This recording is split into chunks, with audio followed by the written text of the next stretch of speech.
veteran or civilian, anyone who gets a tattoo, you're getting it for reasons that really speak to a core part of who you are. I served in Kyrgyzstan, Iraq, Kuwait, South Korea. Sergeant in the United States Marine Corps, and I served in Iraq. I was a sergeant in the Marine Corps, and I served in Iraq and Afghanistan.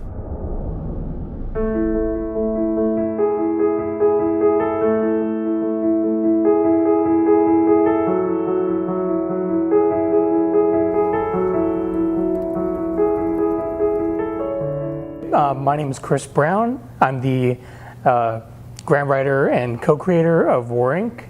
and come from the library side of this project, which was a partnership with veterans and libraries to help tell their stories through tattoo arts, the tattoo art already on their body. And I'm Jason Deitch. I am the co-creator and veteran curator for the War Inc. project.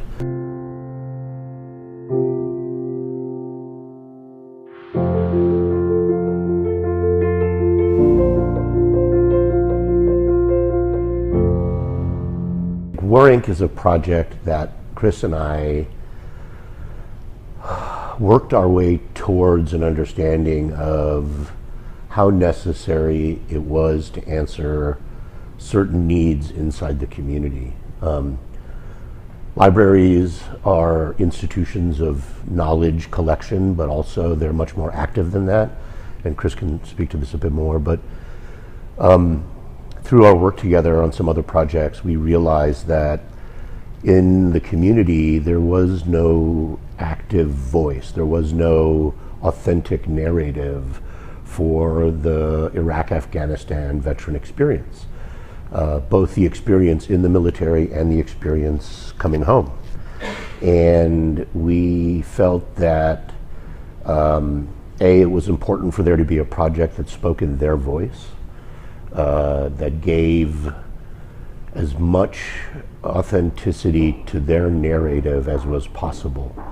And we also felt that it was very important that civilians begin to understand the culture that these women and men came from and how that culture had influenced both their experiences in the military, at war, and coming home. I think one of the most important contributions that the library field made to War Inc. was our capacity as a collector of just pluralistic voices, that there's all of these stories that are happening that make up our current culture and the drama of our society that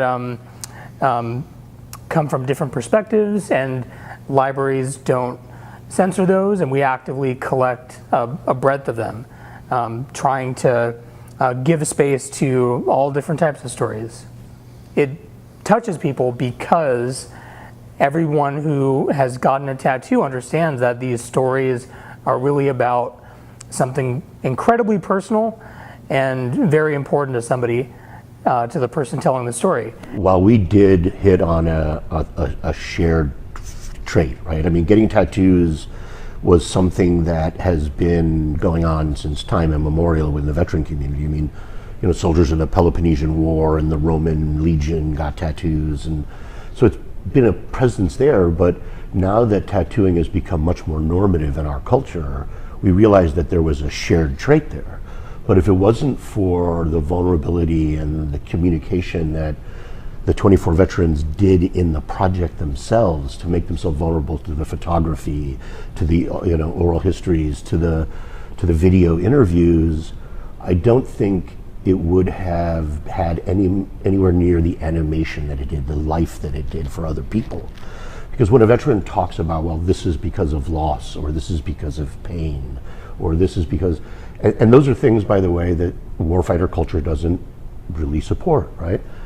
But you know, there's plenty of women out there who have gotten tattoos about the birth of their child, or men who have had their children who have passed. And so I think that this bridge of this tattoo art, this particular thing, which might have at one point been very taboo, but functions very well to discuss things that, as Chris has said before, are not very common or normal in our society.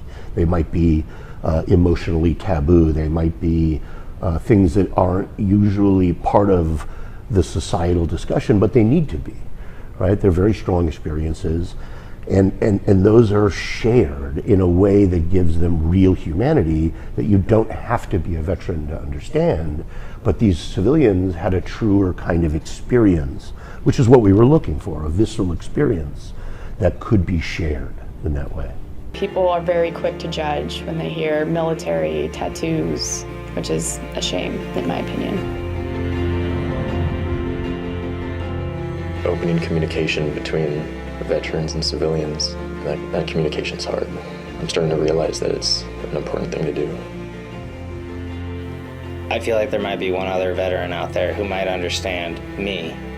And if that makes them feel not so alone, then this whole project's worth it. So there were a number of people who were crucial and incredibly important involved in this. Without them, they were this pinnacle of resources that we were able to access, who also felt how important the story was.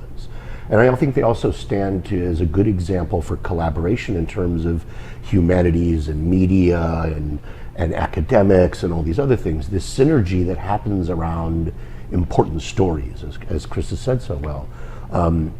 I think that everyone needs to know that that's a critical component of being able to tell complex stories. I mean, we couldn't have told these people's story through a picture or a audio recording. You needed all of those dynamics together to tell such a complex story, and such an important one, in a way that other people would understand and would feel. You know, I mean, it's a critical aspect of it. So I think it's important for both, the humanities and for other people doing humanities projects to know that collaboration is critical. And the only sense of family I've ever felt was when I was in the Navy. And it's the most powerful feeling I've ever felt. I feel like I belong.